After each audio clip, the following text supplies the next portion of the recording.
കോൺഗ്രസ്സിലെ KPCCയുടെ പ്രസിഡൻ്റാകാൻ യോഗ്യതയുള്ള നിരവധി പേരുകളുണ്ട്. ആ പേരുകളിൽ നിന്ന് ഒരു പേരിലേക്ക് കോൺഗ്രസ് ഹൈക്കമാൻഡ് എത്തിച്ചേരും എന്ന് ഞാൻ കരുതുകയാണ്. ഞങ്ങളിന്ന് ജില്ലാ വികസന സമിതി യോഗത്തിന് ശേഷം ഗവൺമെൻറ് രൂപീകരിച്ച വന്യമൃഗശല്യത്തിൻ്റെ കാര്യത്തിലുള്ള ജില്ലാതല കമ്മിറ്റി, ജില്ലയുടെ ചുമതലയുള്ള മന്ത്രിയാണ് ആ കമ്മിറ്റിയുടെ അധ്യക്ഷൻ, കളക്ടറും DFOയും മറ്റ് ജില്ലയിലെ എല്ലാ ഡിപ്പാർട്ട്മെൻറ്റുകളുടെയും ബന്ധപ്പെട്ട ഉദ്യോഗസ്ഥന്മാരുള്ള കമ്മിറ്റിയാണ്. ആ കമ്മിറ്റി ഇപ്പോൾ യോഗം ചേർന്നു. അതിനിടയിലാണ് ഈ ആർളത്തെ വിഷയം ഇന്നത്തെ ജില്ലാ വികസന സമിതി യോഗത്തിലും പറഞ്ഞിരുന്നു. ആർളത്തെ പ്രസിഡന്റ് എനിക്കതിൻ്റെ വീഡിയോ അയച്ചു തന്നു.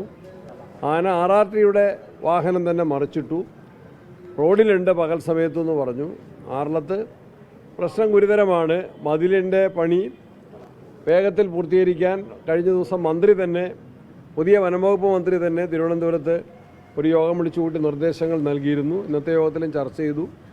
ആ പ്രവൃത്തിയുടെ ഉത്തരവാദിത്വം ഏറ്റെടുത്തിട്ടുള്ള PWDയുടെ കെട്ടിട നിർമ്മാണ ബിൽഡിംഗ് നിർമ്മാണ വകുപ്പുമായിട്ട് ബന്ധപ്പെട്ട് ചർച്ചകൾ നടത്തിയിട്ടുണ്ട്. ഏതായാലും പണി വേഗത്തിലാകുന്നുണ്ട്. അതാണ് അതിൻ്റെ ഒരു കാര്യം. ആനകളെ തുരത്താനുള്ള നടപടികളും കാട് വെട്ടിത്തെളിക്കാനുള്ള നടപടിയും വേഗത്തിലാക്കാൻ വേണ്ടി നിർദ്ദേശിച്ചിട്ടുണ്ട്. കൂടുതൽ ഫോഴ്സിനെ വിന്യസിക്കാനും ആവശ്യമായിട്ടുള്ള നിർദ്ദേശങ്ങൾ നൽകിയിട്ടുണ്ട്. അവിടുത്തെ ഈ കൃഷിയുമായി ബന്ധപ്പെട്ടാണ് ഇപ്പോൾ എല്ലാവരും ഒരു ആശങ്ക ഒക്കെ പറയുന്നത്. അവിടെ എന്തെങ്കിലും മാറ്റത്തിന് ഇപ്പോൾ വനം വകുപ്പും കൃഷി വകുപ്പും കൃഷി രീതി മാറ്റുന്നതിനെക്കുറിച്ച് ഞാനിപ്പോൾ അതിൻ്റെ അകത്ത് പൂർണ്ണമായിട്ട് ഒറ്റയടിക്ക് കഴിയില്ലെങ്കിൽ പോലും ആനകളെ ആകർഷിക്കാത്ത കൃഷി രീതി എന്ത് എന്ന് കുറച്ചൊക്കെ ഒരു പഠനങ്ങൾ നടത്തിയിട്ടുണ്ട്. അതും നമ്മൾ ആലോചിക്കാവുന്നതാണ്.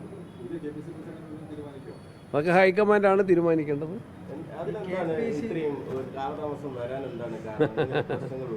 അതൊക്കെ അവരോടാണ് ചോദിക്കേണ്ടത്. പേര് കോൺഗ്രസ്സിലെ KPCCയുടെ പ്രസിഡൻ്റാകാൻ യോഗ്യതയുള്ള നിരവധി പേരുകളുണ്ട്.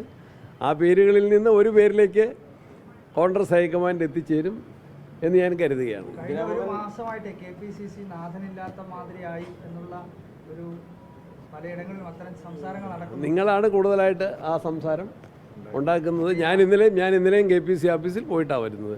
ഞാൻ എൻ്റെ വേണ്ടത്ര ശ്രമിക്കുന്നുണ്ട്. പറ്റുന്നുണ്ടോ എന്നുള്ളത് പാർട്ടിയാണ് വിലയിരുത്തേണ്ടത്. നല്ല ജോലിയുണ്ട്. ആ ജോലികൾ ചെയ്യാൻ വേണ്ടി ശ്രമിക്കുകയാണ്.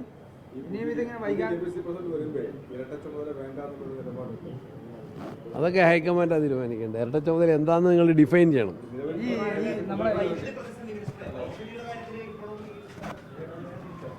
ആ വൈദ്യുതിയുടെ കാര്യത്തിൽ ചില പ്രയാസങ്ങളുണ്ട്, പ്രതിസന്ധി എന്നല്ല. കാരണം ഞാൻ നിയമസഭയിലും പറഞ്ഞതാണ്, തിരുവനന്തപുരത്ത് നിന്ന് മാധ്യമങ്ങളുടെ മുമ്പിലും പറഞ്ഞതാണ്. ഒരു കാര്യം, മഴ വളരെ കുറവാണ്. ഇപ്പോൾ മഴക്കാലമല്ലേ, നമുക്ക് ജൂണിൽ മഴ കിട്ടും, നന്നായിട്ട് മഴ കിട്ടുമെന്ന പ്രതീക്ഷയിൽ മാർച്ച് ഏപ്രിൽ മാസങ്ങളിൽ നമ്മൾ മറ്റ് സംസ്ഥാനങ്ങളിൽ നിന്ന്, ഉത്തരേന്ത്യൻ സംസ്ഥാനങ്ങളിൽ നിന്ന് നമ്മൾ വൈദ്യുതി കടം വാങ്ങിയിട്ടുണ്ട്. അതിന് പറയുന്ന സ്വാപ്പ് എന്നാണ്. ആ കടം വാങ്ങിയ വൈദ്യുതി ഒരു നിമിഷം പോലും തെറ്റാതെ ഇപ്പോൾ നമ്മൾ മടക്കി കൊടുത്തുകൊണ്ടിരിക്കുകയാണ്. ഇവിടെ നമുക്ക് രാജ്യത്തൊട്ടാകെ എൽനിനോ ആ പ്രതിഭാസത്തിൻ്റെ ഭാഗമായിട്ട് ചൂട് കൂടിയിട്ടുണ്ട്. എല്ലാ സംസ്ഥാനങ്ങളിലും വൈദ്യുതിയുടെ ഉപഭോഗം കൂടിയിട്ടുണ്ട്.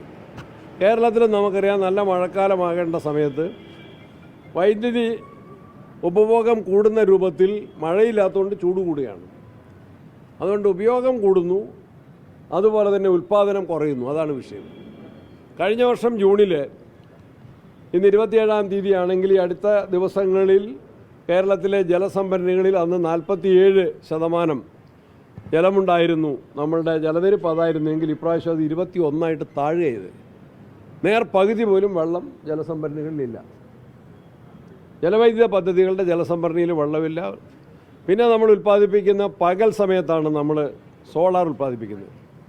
പകൽ സമയത്ത് ഉൽപ്പാദിപ്പിക്കുന്ന സോളാർ നമുക്ക് വേണമെങ്കിൽ അധികമാണ്. ഇന്നലെ എന്നോട് വൈദ്യുതി വകുപ്പിൻ്റെ ഏറ്റവും പ്രധാനപ്പെട്ട ഒരു ഉദ്യോഗസ്ഥൻ പറഞ്ഞത്, പകൽ സമയത്ത് നമുക്ക് ഇന്നലെ വൈദ്യുതി 19 പൈസയ്ക്ക് കിട്ടും ഒരു യൂണിറ്റിന്. 19 പൈസയ്ക്ക് കിട്ടുന്ന വൈദ്യുതി രാത്രിയാകുമ്പോൾ 10 രൂപയ്ക്കാണ് മേടിക്കുന്നത്.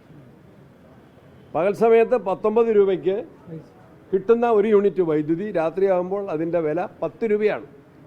10 രൂപയിൽ കൂട്ടി മേടിക്കാൻ നമുക്ക് അനുവാദമില്ല.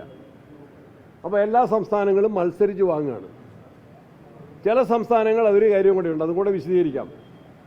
അവർ രാത്രിയും പകലും വാങ്ങും. അവർക്ക് പകൽ ഉൽപ്പാദനമില്ല. രാത്രിയും പകലും വാങ്ങുന്നവർ ഒരേ വില കൊടുത്ത് രാത്രിയും പകലും വാങ്ങും. നമുക്ക് പകൽ ഉൽപ്പാദനം ഉള്ളതുകൊണ്ട് ആ വില കൊടുത്ത് നമുക്ക് വാങ്ങാൻ പകലത്തേക്കും കൂടി നമുക്ക് ആവശ്യമില്ലാത്തത് വാങ്ങി നമ്മളെ കാശ് നമുക്ക് ഇതിനുള്ള കാശില്ല. അപ്പോൾ രാത്രിയിലേക്കാണ് നമുക്ക് സത്യത്തിൽ വൈദ്യുതി വേണ്ടത്. അത് വാങ്ങാൻ വേണ്ടി പരമാവധി നമ്മൾ ശ്രമിക്കുന്നുണ്ട്. കിട്ടാവുന്നിടത്തു നിന്നെല്ലാം വാങ്ങുന്നു. കൊടുക്കേണ്ടത് കൊടുക്കണം. മാർച്ച് ഏപ്രിൽ ജൂണിൽ കൊടുക്കാമെന്ന് പറഞ്ഞ് വാങ്ങിയത് കൊടുക്കാതിരിക്കാൻ കഴിയില്ല. ബാങ്കിലെ വായ്പ പോലെയല്ല, വ്യക്തിഗത വായ്പ പോലെയല്ല. ഞാൻ നിങ്ങളോട് ആരോടെങ്കിലും വായ്പ മേടിച്ചാൽ നിങ്ങളത് ജൂൺ മാസം എത്രാം തീയതി ആയാലും തിരിച്ചു തരണമെന്ന് വെച്ചപ്പോൾ ജയേഷിനോട് പൈസ ചോദിപ്പിച്ചാൽ ജയേഷിനൊരു അവധി പറയാൻ, ജയേഷിനോട് എനിക്കൊരു അവധി പറയാം. പക്ഷേ ഇതല്ല, ഇതിനെ പറയുന്ന സ്വാപ്പ്. ഞാൻ ചോദിച്ചു ഉദ്യോഗസ്ഥന്മാരുമായിട്ട്, ഞാൻ പഠിച്ചപ്പോൾ മനസ്സിലാക്കാൻ വേണ്ടി ചോദിച്ചപ്പോൾ ഒരു സെക്കൻഡ് പോലും അതിൻ്റെ അകത്ത് മാറ്റിവെക്കാൻ പറ്റില്ല. നമുക്ക് പിന്നെ കിട്ടാതെ വരും. അതാണ് ഈ പ്രയാസത്തിൻ്റെ കാരണം. അത് നമ്മൾ കഴിഞ്ഞ UDF ഗവൺമെൻറ്റിൻ്റെ കാലത്ത് ഉണ്ടാക്കിയ ഒരു കരാറുണ്ടായിരുന്നു. 4/29 നമുക്ക് കിട്ടാൻ, ഒരു യൂണിറ്റിന് 4/29. ആ കരാറ് നടപ്പിലാക്കാൻ കഴിയാതെ വന്നു. അതിൻ്റെ ഭാഗമായിട്ട് നമുക്ക് 400 മെഗാവാട്ട് 465 മെഗാവാട്ട് നമുക്ക് അധികം കിട്ടുമായിരുന്നു. ഇപ്പോൾ 400 മെഗാവാട്ടിൻ്റെയാണ് നമുക്ക് പ്രയാസം വരുന്നത്. അധികം കിട്ടുന്ന വിഷയം തർക്കത്തിലേക്ക് വന്നു. ഇപ്പോൾ കോടതിയിലാണുള്ളത്. അതുകൊണ്ട് നമുക്ക് വൈദ്യുതിയുടെ ഈ പ്രയാസമുണ്ട്. അത് പരിഹരിക്കാൻ വേണ്ടി ഞങ്ങൾ പല യോഗങ്ങൾ ചേർന്ന്, തിരുവനന്തപുരത്തുള്ളപ്പോഴൊക്കെ യോഗം ചേർന്ന് പുതിയ വൈദ്യുതി ബോർഡിൻ്റെ ചെയർമാൻ നമുക്കറിയാം നമ്മളുടെ രാജമാണിക്യമാണ്, അതുപോലെ മെമ്പേഴ്സും ഒക്കെ ആയിട്ട് ചർച്ച ചെയ്ത് കാര്യങ്ങൾ വേഗത്തിലാക്കാനും പരമാവധി പ്രയാസങ്ങൾ ജനങ്ങളുടെ, ഫുട്ബോൾ ഉൾപ്പെടെയുള്ള കാര്യത്തിൽ ജനങ്ങളുടെ പ്രയാസം കുറയ്ക്കാനും പരിശ്രമിച്ചുകൊണ്ടിരിക്കും.